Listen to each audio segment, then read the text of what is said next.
મધ્ય પૂર્વનો મહત્વનો દરિયાઈ માર્ગ સ્ટ્રેટ ઓફ હોર્મુઝ ફરી ચર્ચામાં આવ્યો છે, જ્યાં ઈરાન દ્વારા ઓઇલ ટેન્કરો પર નવા ટોલ લગાવવાની તૈયારી ચાલી રહી છે. અહેવાલો મુજબ ઈરાન આ માર્ગ પૂરો ખોલવાના બદલામાં ત્યાંથી પસાર થતા ઓઇલ ટેન્કરો પાસેથી ટેક્સ વસૂલવાની તૈયારી કરી રહ્યું છે. ખાસ કરીને VLCC અને ULCC જેવા મોટા ટેન્કરોને કરોડો ડોલર સુધીનો ખર્ચ ચૂકવવો પડી શકે છે. ઈરાનની શરત મુજબ જહાજોએ અગાઉથી માલની માહિતી આપવી પડશે અને પછી ટોલ નક્કી કરવામાં આવશે, જેમાં ક્રિપ્ટોકરન્સીથી ચૂકવણીની પણ ચર્ચા છે.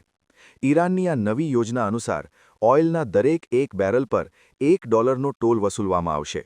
આ રકમ સાંભળવામાં નાની લાગી શકે છે, પરંતુ જ્યારે લાખો બેરલ ઓઇલ એકસાથે નીકળે છે ત્યારે તે કરોડો ડોલરમાં બદલાઈ જાય છે.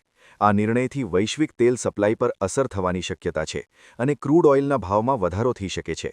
વિશેષજ્ઞોનું માનવું છે કે આ પગલાંથી વૈશ્વિક ઊર્જા બજારમાં ફરી અસ્થિરતા આવી શકે છે.